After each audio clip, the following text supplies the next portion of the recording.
Allez, bonjour à tous, on se retrouve aujourd'hui pour un nouveau tutoriel. On va continuer notre personnage rigué. Et soyez rassurés, puisque aujourd'hui on arrive sur la dernière étape, enfin la dernière. Une des dernières étapes du rig, c'est le skin, c'est-à-dire attacher notre mèche à nos os. Pour que quand on tourne nos contrôleurs, eh bien notre mèche suive, sinon ça n'a pas d'intérêt en soi. Vous allez voir, c'est assez simple. Pour ça, pour le faire, il faut d'abord faire une sélection qui, elle, est un peu plus délicate. On va aller sur notre personnage, d'accord, et venir dans perso, rig, contrôleur, contrôleur. On va venir chercher le pelvis ici en faisant F dans control all. Ici on a le pelvis. Alors control all, autant pour moi il devrait être dans rig ici. Petite erreur de ma part. Enfin c'est pas grave. Donc il est dans rig. Hop, le pelvis, il est là. On ouvre tout en faisant Shift, clic gauche pour ouvrir l'entièreté de la hiérarchie. Et on va venir sélectionner tous nos joints. Tous nos joints, non, pas tous nos joints, parce qu'en fait, les joints des extrémités ne skinnent pas, donc ne déforment pas le mesh. Donc ce joint-là, là, et de l'autre côté pareil, ne déforment pas le mesh. Par contre, le joint de la mâchoire, lui, déforme le mesh. Donc on va sélectionner tous ces joints-là, sauf les joints à l'extrémité et les joints IK, FK qui ne servent qu'à faire du rig et non pas à déformer. Allez, on y va tout doucement, on va venir sélectionner notre. Donc le pelvis, hip, leg, foot, d'accord, mais pas le toe, on a dit que le toe, on ne le prenait pas. Donc on désélectionne le toe. Colonne 1, 2, 3, 4, 5, 6, 7, 8, ok. Donc je dis que la mâchoire, on la prenait. Clavicule gauche jusqu'à end, et on prend pas le 3, puisque le 3 on a dit que c'était le dernier. Pouce 1, 2, on prend pas le pouce end. Ici, hop, on ne prend ni la chaîne FK, ni la chaîne IK, et on repart sur la clavicule droite. Même principe, on ne prend pas le dernier N, ni le dernier pouce. D'accord. On y va, on vient, on ne prend pas les IK, ni les FK, et on y va, on va prendre simplement les hips qui restent, donc la dernière jambe en fait, sans donc le toe, ici. On a tout sélectionné, on va faire ce qu'on appelle un set de sélection pour ne pas avoir resélectionné nos joints si on se trompe. Donc pour faire ça, vous allez dans Create, Set, Set, on va lui donner un nom, on va l'appeler joint skin. Apply and close. Maintenant, dans mon outliner, j'ai un nouveau set, un nouveau dossier en fait, où il y a tout ma sélection. D'accord. Donc c'est plus pratique. Donc voilà, les sets dans mes ça sert à ça en fait. Ça sert juste à faire des espèces de groupes dans votre outliner qui vont vous permettre de sélectionner plus rapidement des éléments. Donc c'est pratique, ça peut servir vraiment, ça peut être intéressant. On va prendre tous nos joints qui sont dans notre set, notre mesh en dernier, en faisant un shift clic gauche, aller dans rigging, skin, bind skin, et on va cliquer sur la petite fenêtre d'options. Ici vous avez bind tous. Alors je vais reset les settings comme ça vous serez pareil. On a join hiérarchie. Bah non, on ne veut pas qu'il fasse le skin sur toute la hiérarchie de joints. On veut seulement les joints sélectionnés. Ici on a bind method, closest distance, closest in hierarchy, blablabla. Closest distance, c'était des anciennes méthodes qu'on utilisait il y a 5 ans sur Maya 2012, 13 peut-être. Mais maintenant on utilise le géodestic voxel qui est un meilleur algorithme et qui vous permet vraiment de vous mâcher le travail du skin vraiment sympa quoi. Donc on va prendre ça. Ici vous avez le skinning méthode classique linéaire, on va rester là-dessus. Le dual quaternion, on va l'utiliser après coup quand on va faire le skin à la main, vous allez voir.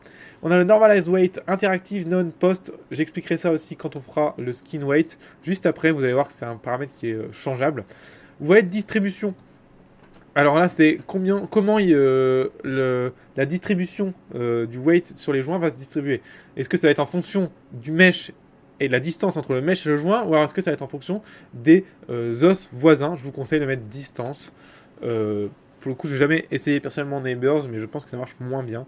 Je vous invite à ici, max influence, mettre 5, c'est très bien par défaut. Max influence, c'est-à-dire quoi? C'est-à-dire que un point, d'accord, sur votre mesh pourra être influencé maximum par 5 joints différents. Pas plus, pas moins. Pas plus. Donc, ce qui fait que voilà, un joint va être influencé maximum par 5 joints différents. Si vous voyez que c'est un peu trop smooth, qu'il y a un peu trop de valeurs fantômes partout, on verra ce que c'est une valeur fantôme après, on pourra essayer de mettre 4, mais bon, franchement, 5 souvent, ça fait largement assez le taf. Ici, vous avez Maintain Max Influence, ça sert si vous avez déjà un skin ou si vous faites du reskin, bref, on n'y touche pas. Remove news influence, pareil, on ne touche pas, on le laisse cocher. Colorize skeleton, on peut le décocher, ça sert à coloriser le skeleton, ça sert à rien du tout. Le fall-off, je ne sais pas du tout ce que c'est, donc on va laisser comme ça. Je vous invite à aller voir la petite doc que je vais mettre en description pour avoir plus de détails. Et c'est la résolution du Geolostic Voxel, on va le mettre à 1024. Et on va faire bind skin. De toute façon, en augmentant la résolution, le skin peut être un peu plus long. On y va. Notre skin est terminé. Enfin, notre skin est terminé. On va dire plutôt notre bind skin est terminé. Maintenant, je vois que quand je bouge mes contrôleurs, c'est magnifique. Ça bouge. Waouh, génial. Donc, on a notre personnage qui est skiné. Vous allez voir que c'est pas joli à voir. Pourquoi? Parce que déjà, par exemple, si je prends la tête, la mâchoire et que je tourne la mâchoire, et bah, c'est pas terrible. Ok. Donc ça, il va falloir y remédier. On va voir aussi qu'au niveau du poignet ici, quand je tourne ici, bah, c'est pas terrible ici. Donc on va voir un petit peu aussi comment remédier à tout ça. Bref. On est parti. Donc, pour remédier à tout ça, comment on fait pour éditer un skin? Il y a deux solutions. Il y a la première solution, la plus simple, c'est d'aller dans Vertex, d'accord, en Vertex sur votre mesh. On va juste ne plus afficher 5 minutes les curves. Et on va aller dans Windows, d'accord, Generator, Component, Editor. Cette fenêtre permet de gérer en fait tous les paramètres qui sont en fonction du vertex sélectionné. Par exemple ici j'ai les springs, d'accord, sur le vertex numéro, il n'est pas écrit là, mais là par exemple, voilà, j'ai les weight deformers sur le vertex numéro 705. J'ai les rigid skin qui ne nous intéressent pas, les blend shape deformers, d'accord, qu'on a déjà mis dessus. Et on a le smooth skin qui lui nous intéresse globalement, puisque c'est ça qu'on a fait. On a fait un smooth skin. Et là, je vois qu'il y a un truc un peu bizarre. J'ai des valeurs 0,00, 0,01, 0,183, 0,0... Bref. Des valeurs très petites et très faibles sur des joints, en fait, qui sont des valeurs fantômes. Des valeurs qui... C'est-à-dire que le joint de la clave, donc c'est-à-dire celui-ci, contrôle ce point-là à 0,01 comparé à 1. Donc ça fait environ 0,1%. Donc c'est pas beaucoup. C'est pas beaucoup, 0,1% de contrôle. Ça même rien, ça ne sert à rien. Donc on va supprimer ces contrôles un peu fantômes. Pour ça, on va sélectionner par exemple cet edge loop là. Hop, cet edge loop là. Cet edge loop là. Non, c'est pas celle-là. Et ici, donc celle-là, je sais qu'elle doit être seulement sur le joint de l'épaule, puisqu'elle est sur l'épaule. Il n'y a que le joint de l'épaule qui contrôle ces loops là. Donc on va prendre le joint de l'épaule, donc shoulder ici. On va tout mettre à 1. Il suffit de faire un drag and dropper avec le clic gauche. Et hop, tout est à 1. Toutes les valeurs fantômes ont disparu. Pareil pour ce joint-là, donc ces edge loop là, ici et ici, il n'y aura que ce joint-là qui va les contrôler. Donc on va prendre le elbow ici et on va mettre tout à 1. D'accord? Par contre, cette edge loop là, hop, autant pour moi, celle-ci, hop, celle-ci ou celle-ci vont être partagées entre ce joint-là et ce joint-là. Donc par exemple, celui-là par exemple, celle qui est pile au milieu, bah logiquement ce sera 0,5, 0,5. Donc on va enlever d'abord les valeurs fantômes. Si vous ne le faites pas dans ce sens-là, vous aurez des problèmes. Donc vous enlevez d'abord les valeurs fantômes, d'accord. Et là ici je vais faire 0,5 et 0,5, d'accord. Cette edge loop là, alors on a une règle pour le skin en 3D, c'est qu'on va avoir l'edge loop du milieu. Je vous rappelle, on a toujours fait 3 loops en modé, donc c'est pour ça. L'edge loop du milieu à 0,5, 0,5. Celle de droite, on sera à 0,2 sur l'os de gauche et 0,8 sur l'os de droite. Et celle de gauche, on sera l'inverse. Donc 0,2 sur l'os de droite et 0,8 sur l'os de gauche. D'accord? Donc ici, ça veut dire 0 sur la clave. Enlevez toujours les valeurs fantômes d'abord, hein, j'insiste. Sinon, on devrait avoir des valeurs qui vont se rajouter bizarrement. Hop. Et donc 0,8 sur l'elbow. Et lui, il va calculer automatiquement le 0,2 derrière. Allez, on y va sur celle-là. 0. Je vous rappelle, je sélectionne en faisant un drag and drop, hein, tout simplement. Et ici, 0,2. Et voilà. Maintenant, vous allez voir que mon bras se plie de manière beaucoup plus esthétique. Ça fait chaud. Nerve score. Hop. Vous voyez, c'est quand même plus joli que tout à l'heure. D'accord? Alors, on voit quand même qu'on a une certaine perte de volume. Hein. Là, le coude, là, hop, il rétrécit comme ça. Vous allez voir qu'il y a une solution pour ça. Donc on va venir remettre ce contrôleur à 0. Mais avant de parler de cette solution, on va d'abord parler de l'autre technique pour faire du skin dans Maya, c'est le Paint Weight Tool. C'est-à-dire qu'on va pouvoir peindre nos valeurs de skin, et ça peut être très intéressant pour des endroits comme la bouche, comme les mains, etc. Comment ça fonctionne? Vous faites clic droit sur votre mèche, Paint Skin Weight Tool. Et on y va. Et en fait là vous avez la liste de tous vos joints, d'accord? Et quand je clique sur un joint, je vois Skill Control. Alors vous, ce sera certainement en noir et blanc. Je vous conseille de mettre en couleur, sinon on ne voit rien en noir et blanc. La couleur est assez simple à comprendre. Vous avez le bleu, plus c'est bleu, moins ça contrôle, plus c'est rouge, voire blanc, plus ça contrôle. En passant par le vert, le jaune et l'orange. Vous pouvez changer ce ramp si vous le souhaitez, je ne vous conseille pas de le faire. Si c'est noir, c'est que ça ne contrôle, c'est à 0. Si c'est à 0,01, ce sera bleu. Par contre, je vois que mon chest contrôle tout ça. Je vois que mon chest contrôle la tête, ce qui est un peu bizarre. Mais en fait, le Skin Weight Tool, faire très attention à comment vous l'utilisez. Vous n'avez pas le droit de venir peindre comme à l'arrache, là, un joint au hasard. Non, ça marche pas du tout comme ça. Vous êtes obligé de partir des extrémités. Je vais expliquer pourquoi. On va par exemple sélectionner le joint ici, parce que celui-là ne skin pas, je vous rappelle, donc celui-ci. Comment je fais pour le sélectionner? Deux solutions. Ou je vais le chercher dans ma liste ici, ce qui est un peu chiant, d'accord? Il serait là. Hop, c'est celui-là. Ou alors, je vais faire clic droit sur le joint et Select Influence. Clic droit et vers le haut. Là, je vois ce qui contrôle. Et là, je vois bizarre, il ne contrôle même pas à 100% ce qui est derrière. Ce qui est bizarre. Donc, on va peindre ça à 100%. C'est parti. On se met en Replace, en pas de flou. Valeur 1. Et on y va. Hop, hop, clac, clac, clac, clac, clac. Clac, clac, clac, clac. Hop. Donc il va contrôler. Et je vous rappelle qu'on a mis des edge loops pas pour rien. Donc on va respecter ces edge loops. Hein. Très bien pu le faire facilement en component editor aussi. Mais bon, je voulais montrer les deux techniques. D'accord, voilà. Un petit peu. On va supprimer le reste. Vous allez voir pourquoi après. Donc tout ça on supprime. Donc on met à 0. Comme ceci. Donc on passe directement du blanc au noir. D'accord. Et ici on va faire, dans le smooth ici, on va faire flood. Donc on va mettre le smooth, on va faire flood, ça veut dire qu'on va faire un gros smooth sur tout. On pourrait dire peindre le smooth, c'est ridicule. Smooth sur tout, flood, clac. Et voilà. Et donc là, c'est bon, notre main est skinée correctement. Mais si maintenant je viens sélectionner l'influence de celui-ci et que je me mets à peindre comme ça, blablabla, et ben il va me niquer l'influence ici si je fais n'importe quoi. Donc le travail que j'aurais fait va me le niquer. Comment faire ou pas qu'il me nique le travail de ce joint-là? Je viens simplement le locker ici en cliquant sur le petit cadenas ou en faisant clic droit et lock influence sur le joint. Je viens sélectionner le joint d'après et maintenant je suis obligé de remplacer toutes les valeurs ici à 1. D'accord? Obligé. Pourquoi? Sinon je risque de laisser des valeurs fantômes. Qu'est-ce que ça veut dire? C'est-à-dire que si je ne laisse pas mes valeurs à 1, et ben la transition ici peut se faire entre ce joint-là et ce joint-là, mais peut-être qu'il y a des petites valeurs que vous n'avez pas vues qui se sont mises sur ce joint-là. Et ça, c'est hyper important de le voir. Donc quand vous peignez tout à 1, vous forcez Maya à mettre toutes les valeurs intermédiaires sur le joint d'avant. Ce qui fait que vous n'aurez plus de valeurs fantômes et donc vous ne niquez pas votre travail. Donc en fait, c'est pour ça qu'on va des extrémités vers l'intérieur, c'est qu'on va chaque fois repeindre toutes les extrémités pour être sûr de ne pas oublier de valeurs fantômes, de valeurs que Maya ne serait pas où mettre. Parce qu'en fait, une fois que ce joint est bloqué, il ne peut plus avoir de valeur. Donc si j'oublie une valeur ici, et ben il va venir la mettre sur celui-ci, et après sur celui-ci, etc. Et c'est comme ça qu'à la fin, vous vous retrouvez sur votre playlist avec des valeurs de la tête ou des mains. Donc, voilà pourquoi il faut bien faire attention à toujours peindre vers l'extrémité et toujours repeindre en blanc tout ce qu'on a déjà peint. On va revenir sur l'edge, ici, juste avant la pliure. Voilà, comme ceci. On va venir à 0. On enlève le reste. Clac, on ne veut pas qu'il contrôle le pouce, c'est ridicule. Même si c'est des valeurs qui sont fantomatiques. Hein. Hop. C'est un peu... le skin, c'est pas la joie. Hein. Je vous le cache pas, c'est pas le meilleur métier du monde.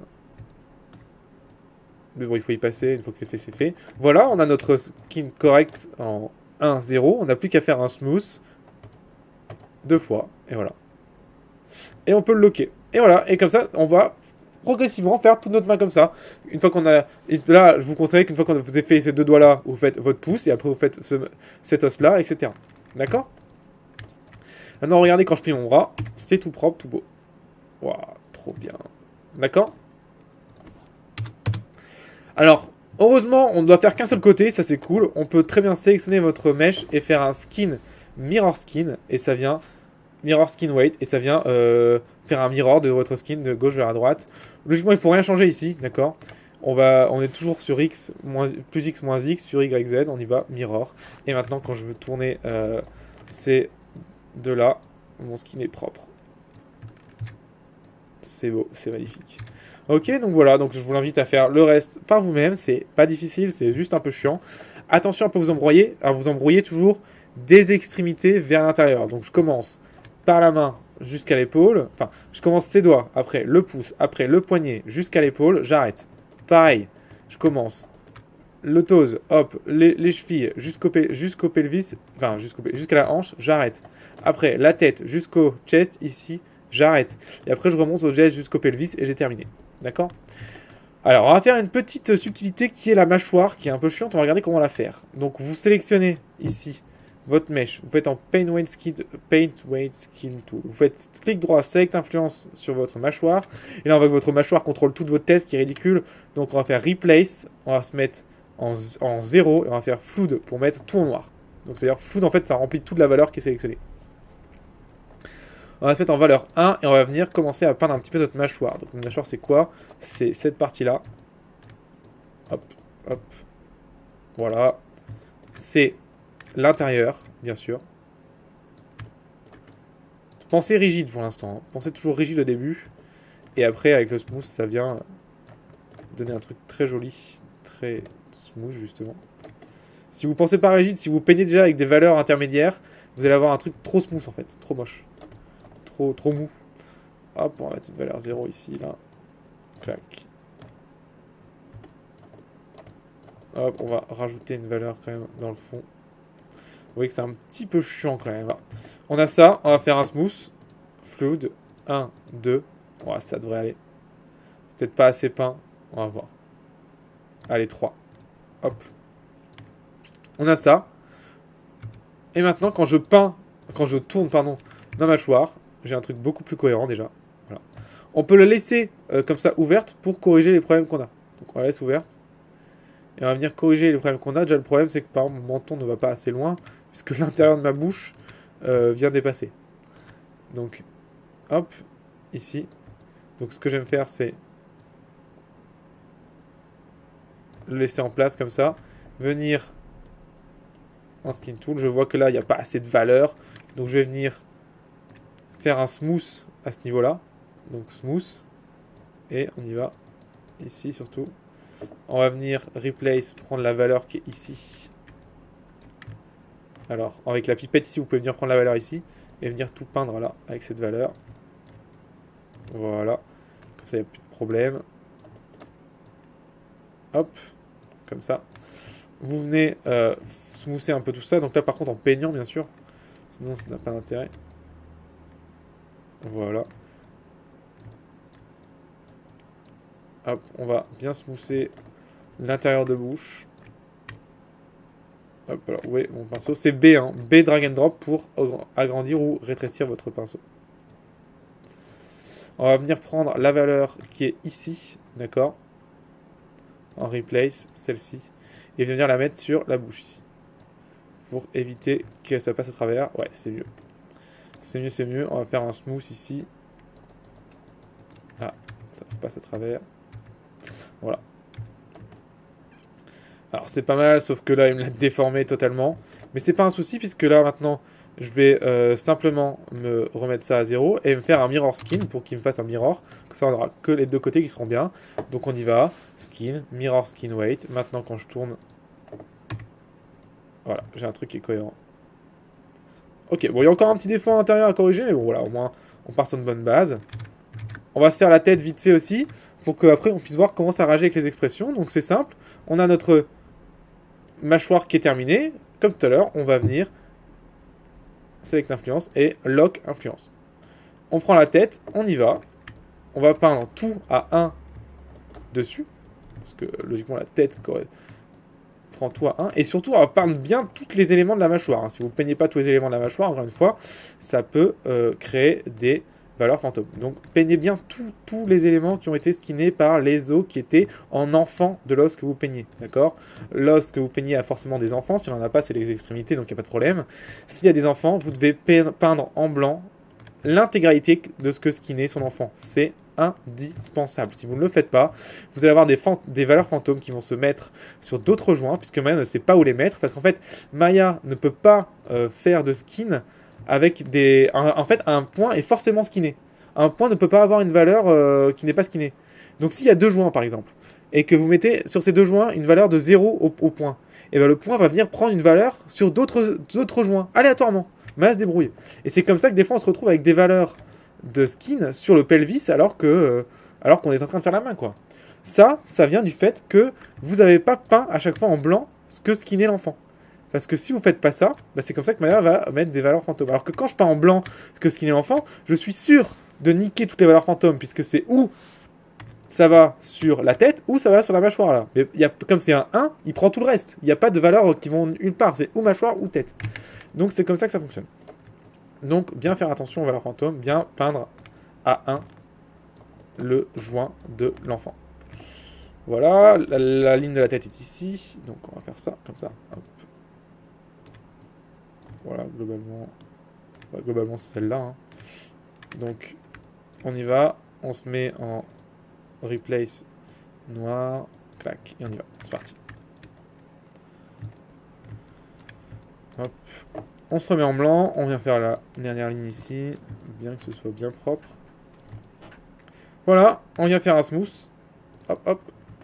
Pas mal. Et on lock. C'est terminé. Notre neck, vous voyez, a suivi correctement. D'accord. On se remet en objet. Et vous voyez que maintenant, quand je bouge mon cou, ma tête, j'ai un mouvement qui est cohérent. Je peux tourner ma mâchoire. Hop. Je vois qu'il y a un petit problème ici. Il faudra regarder. Petit point qui est pris entre deux feux, comme on dit. Donc, à regarder ça. Bon, je vais pas corriger ça maintenant, mais en gros, là, on a un petit problème de skin dans la mâchoire ici, comme vous pouvez le voir. Et donc, c'est quand je baisse trop, quand je monte trop, ce point-là, ici, a une valeur qui est pas cohérente. Donc, si je viens... Vous voyez que c'est pour ça que c'est chiant, c'est beaucoup de... Voilà. Cette valeur-là est trop grande pour ce point-là. Alors là, c'est possible de le régler avec le Component Editor. Quand on vient en Vertex ici, Windows Component Editor, et venir voir un petit peu ce qu'il a. Mais attention, j'ai des joints qui sont lockés, donc il faut que je déloque ces joints. Donc pour ça, je viens en je déloque, unlock, pour être sûr que ça marche bien, parce que le lock selected, ça marche aussi pour les Component Editor. Alors attention. Hein. On sélectionne ce point, et là, on va venir simplement prendre la valeur. Vous voyez qu'il y a mis une valeur sur le pouce, on ne veut pas. La valeur sur le uncle, on n'en veut pas non plus. Bah, ça venait de là, il y avait une valeur fantôme qui s'était glissée. Donc, vous voyez que même si on fait ça correctement, on a des valeurs fantômes qui peuvent se glisser un peu bizarrement. Donc voilà, il faut faire attention. Et là, ça me paraît bien.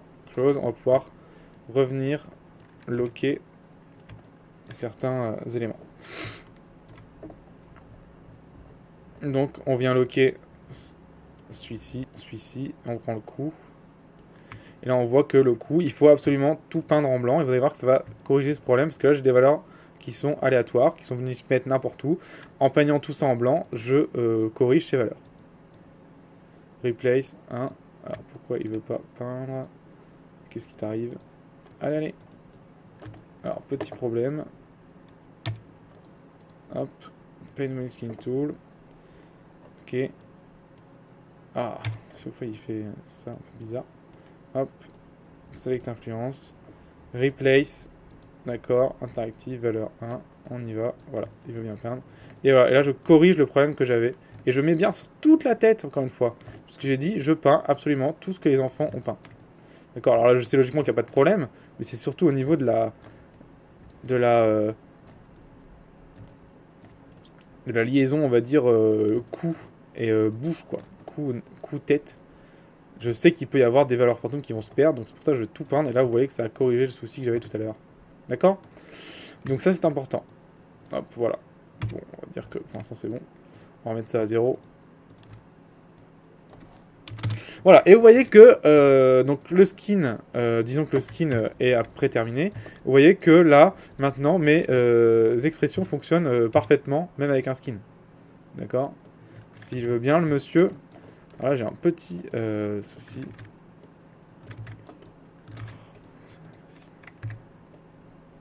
Voilà, celle-ci fonctionne. Ah, celle-ci veut pas fonctionner, je ne sais pas pourquoi. Bon, on a quelques problèmes, il y en a qui fonctionnent pas, c'est juste qu'il faut redémarrer la scène et ça fonctionne, j'ai déjà eu le problème hier. Donc c'est pas grave, hein, c'est pas grave si ça fonctionne pas. Voilà, allez, dernier petit truc sur le skin. Dans le Paint Wine Tool, vous avez ici le Normalize Weight Interactive Off Post. C'est ce dont je vous parlais. C'est quand Maya va mettre automatiquement les valeurs sur les joints n'importe où à côté. Si vous mettez off, et déjà ça vous nique votre truc, donc faites gaffe. Donc ça peut vous niquer votre skin hein, si vous mettez off. Donc je vous conseille de le laisser en interactive. Et surtout, si vous mettez off, ça se peut que des points et des valeurs à 0, donc ne soient parentés à aucun joint. Et si ils sont parentés à aucun joint, ça veut dire que votre point va rester sur place quand vous allez déplacer votre objet, ce qui n'est pas terrible. Donc c'est pour ça que de base Maya est en interactif, parce que c'est juste plus pratique. Et vous avez le poste qui correspond à lui. Je sais pas exactement à quoi ça correspond, je vous inviterai à regarder la doc. Mais de mémoire, ça correspond en fait à ce que vous puissiez mettre plusieurs informations les unes après les autres. Ce qui fait qu'un point peut avoir plus d'une valeur de 1. Ce que je pense peut être assez bizarre. Voilà, on a un autre concept dans le skin weight. On peut peindre le skin weight et on peut aussi peindre le Duki Blend Weight. DQ Blend Weight, c'est en fait quelque chose qui permet de gagner du volume à ce niveau-là. Par exemple, ici, vous voyez que quand je plie mon bras, je perds vachement de volume à ce niveau-là, pas très joli. Et bien, si je viens mettre déjà Skin Method, ici, dans Skin Cluster, je viens mettre dans Skin Method, ici, je mets Dual Quaternion, donc c'est le DK. Hop, je viens gagner du volume. Et vous voyez qu'il y a plein de trucs qui partent en couille et que c'est dégueulasse. Donc on va rester en classique linéaire, d'accord. Et là, il y a eu un petit problème dû au fait que j'ai changé... rappelez-vous, j'ai changé de truc ici. Vous avez vu, il n'a pas du tout aimé que je change tout à l'heure. Donc une fois que vous êtes en interactif, vous ne bougez plus. Hein. Sinon, voilà ce qui se passe. J'ai des points qui restent sur place et ça crée un peu du slip. Alors je ne vais pas le refaire là, mais dans la scène que je mettrai sur le site qui sera téléchargeable, le skin sera nickel. Autre chose, donc pour que on ait des trucs qui nous fassent gagner du volume seulement sur les articulations, on peut venir peindre le DQ Blend Weight. Comment je fais? Mais je viens ici mettre une valeur de 1 sur le coude. D'accord, c'est pas mal, voilà. Je viens mettre un petit smooth, clac clac, voilà, comme ceci.